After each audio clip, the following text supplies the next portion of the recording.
About a year ago, I walked past here on a beautiful sunny morning, and I thought to myself, I'd love to swim in that water.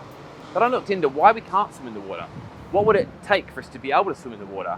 And where else do people swim in the harbours in their cities?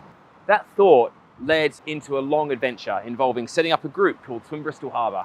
A bit of conflict with the harbour master, loads of media attention, and something that comes up time and time again is about the water quality in the harbour. But what most people don't realise is that Bristol City Council do regular water quality testing throughout the entire docks area. I've looked at this data, and every single time they do a test, the water quality for Cumberland Basin comes back between good and excellent by DEFRA bathing water standards. Now, the most exciting bit, an adventure to a beautiful city where they swim in their harbour called Copenhagen. Let's go. We are at Bristol Airport. We're going to leave this great city and head off to Copenhagen in Denmark, where we're going to learn all about the swimming in their harbour. We looked around at what else was going on in Europe and found that the Danish have made it so they can swim in their harbour. As a result of that, it's a major tourist destination, it's a really inclusive pastime for people, and also the water's become a lot cleaner because people, when they're swimming in water, they don't accept unhealthy water, so the city's got behind making the harbour one of the cleanest in Europe. Who am I to be telling this story? Well, I believe strongly that access to wild swimming spots is an antidote to a lot of the issues we have in our society. We know that swimming's really good exercise, so great for our physical health, but also there's massive mental health benefits. In a wild swimming community, people are really connected, they share ideas, and it helps combat loneliness as well.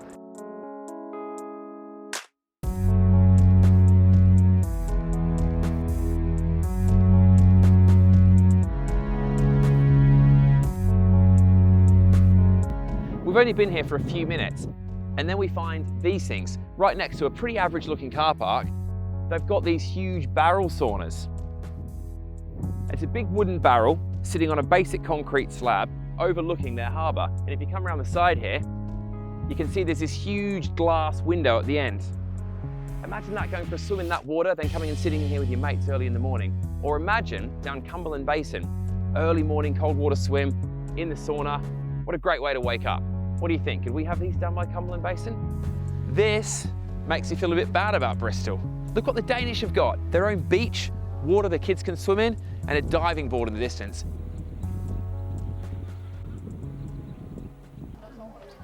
This is just amazing. I've been standing here for a few minutes watching people jump off the diving board, a lot of people swimming. The water's really clear, the access is amazing, and they have all these change booths everywhere around here.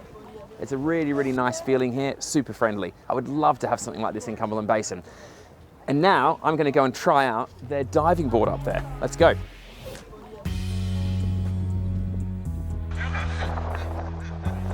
You ready?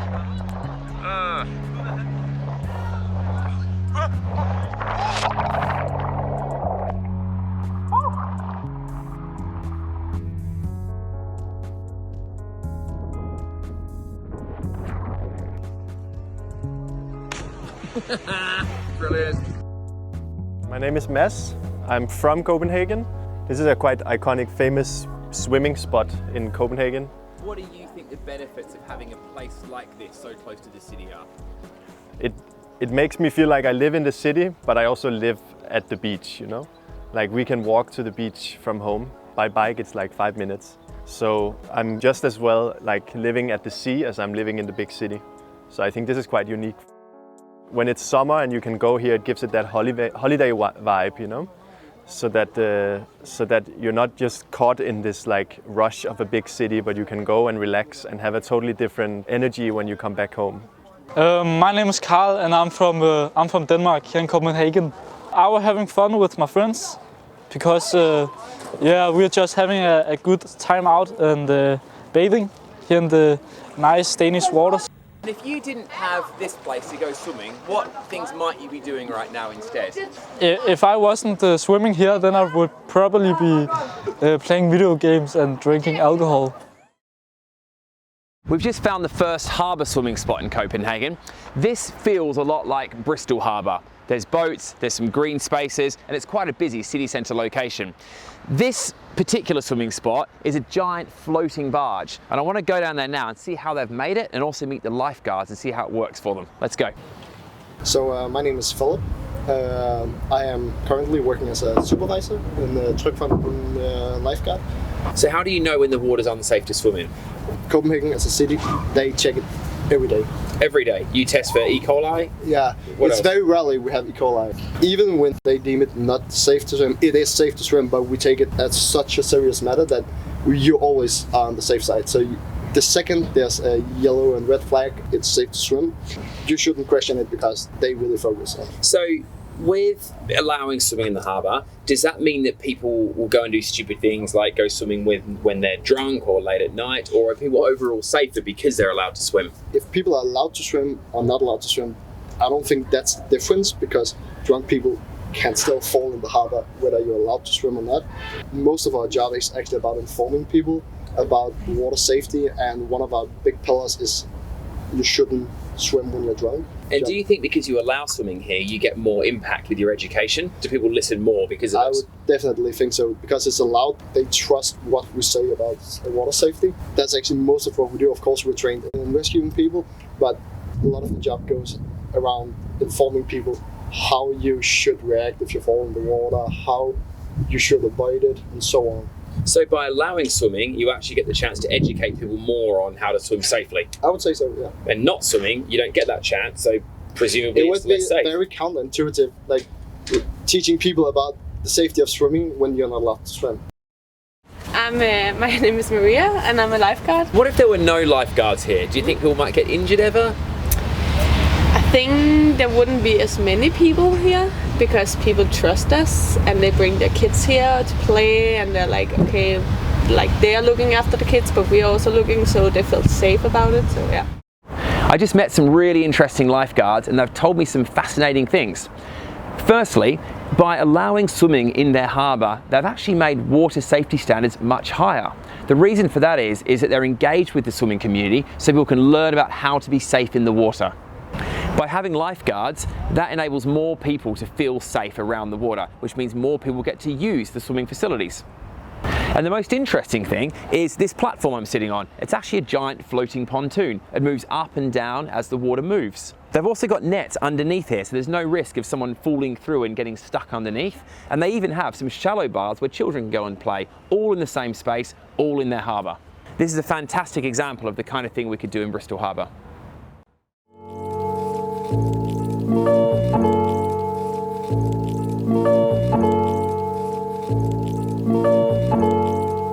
Ryan Litzel.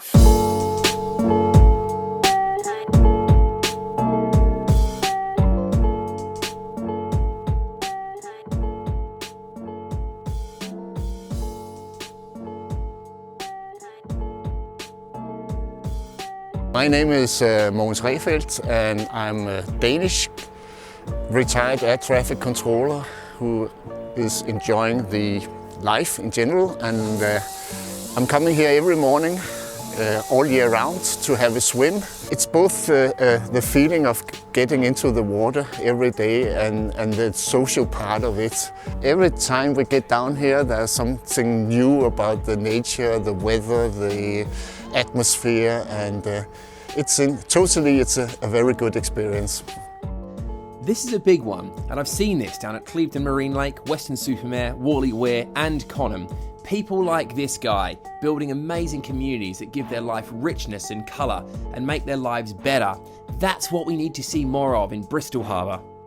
Day 2 in Copenhagen, and I just went for an amazing run around the harbour. And as I was going past this beach, I found this thing. It's a solar-powered water quality meter. It has green lights and red lights to tell us if the water was clean enough today, yesterday or the day before to go swimming. On the other side has a red flashing light to let you know if the water's unsafe.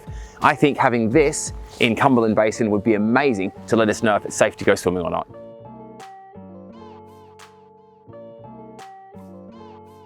Well, the harbour used to be, especially here, it used to be really industrial.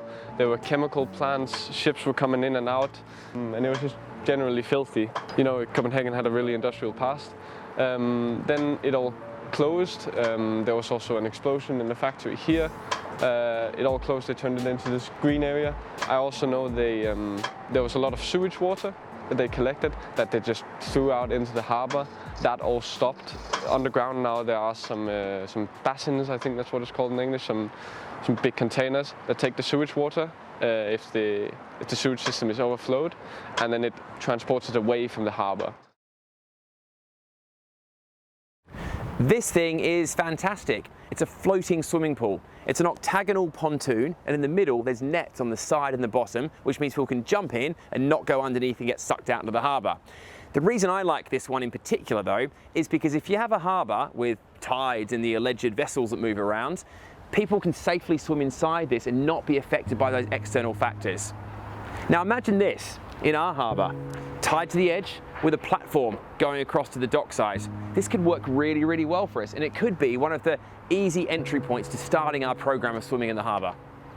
This is a lot like Cumberland Basin because there's no ramped access. The height difference between the lock side and the water is significant, and the way they've made that work is by using these step ladder things here. They're quite steep, but they have deep steps. And for Copenhagen, this is sufficient for people to safely get into and out of the water. That boat there is a lot bigger than the boats that we get in Bristol Harbour, yet the Danish have made swimming right next to it okay. And the way they've done that is using these lane marker booms around the edge here to separate between where the boats are and where the people swim. That's exactly the kind of thing we could be doing in our harbour, especially in Cumberland Basin. My name is Claire Griffith. I'm here to take my post-work swim, as I do almost every day after work. You've got a comparison there. What's life here with water around you swimming every day like compared to the other life you used to lead? I mean, I think for me, the water it's like the moment of the day where I get to clear my head and just kind of like let go of whatever I'm carrying around.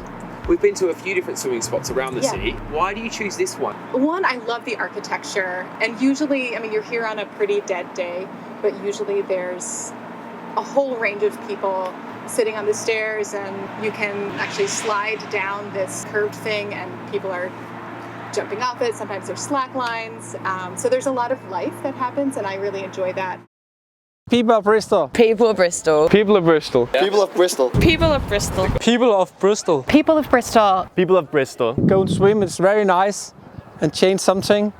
You should go swimming in your harbours because it's a lot of fun. You can be in the middle of the city and just strip down, have some fun. It's great. Really just respect your harbour. Don't throw trash in. Don't throw sewage water in it. If it's clean enough, actually, you should allow swimming, but you should also hire lifeguards and educate people about the safety and the hazard about swimming. It's like a fun activity to do all around the year. You should make it possible for you to swim in your harbour. I think your harbour can be one of your kind of major assets or resources of your city, but only if you make it be so. And I think it's not just you making it be so, but pushing for change in whatever channels are necessary in order to really reach the potential of this amazing space that you have. If you have a harbour that could be swimmable, make it clean and make it swimmable. I've spent a couple of days in Copenhagen, and what a great city. Since I've been here, I've learned about how the Danish have overcome the same challenges that we have in Bristol. Boat movements, very simple. Lane marker booms that separate where people can swim and where the boats can go. Water quality, daily testing, and communicate that to the water users so they can decide for themselves if they choose to swim on that day or not. Fixing overall water quality, we need to stop allowing any raw sewage to go into our rivers, and we need to allow more flow through our harbour to wash away any dirt that there might be. Getting into and out of the water, really important. There's lots of ways of doing that. These steep steps are fantastic, and so are semi-floated pontoons. The big one, water safety. It's become really clear that by allowing people to use the water, they become more safe in the water. In addition to that, it means that the authorities have a voice where they can promote better water safety and a high level of respect for the water, which then reduces the incidents and fatalities in the water. Swimming in the water will make it safer for everyone. Then there's the people benefit. I've met some amazing people here, and it's clear to me that being able to swim in their harbour brings them together, gives them a great recreational activity, and makes them healthier, happier, and more socially connected. I would love to see that happen in my city. If you support this campaign, please put pressure on your local councillor. Support the movement, and if you're lucky enough to be in a position of authority where you can make things happen, just consider how great this can be for our city and how it can benefit our children and our grandchildren. And then maybe one day the Danish will come and visit us in Bristol. Actually, I've got a plan. What we need to do is take our first step. So we're speaking from a place of experience and knowledge. And here's the plan. Sunday morning, 6 a.m. to 10 a.m. We have a lane marker from the edge of the basin down to the far end. That means we remove the risk of any kind of boat collision with swimmers. We have a tie along the side of the basin, so if someone gets into trouble, they can grab onto it. We also have 3 ladders from the basin edge into the water, so you can get out at various points along here. We also have anti-slip measures on the steps going down, and every single swimmer has to be able to swim 100 meters unassisted and swim with a tow float. And for that period, we have a lifeguard on duty. That's a really good starting point and the best way to start this conversation moving forward to a point where there's regular swimming in the harbour all the time. In fact, I'm going to go for a swim right now. See you soon.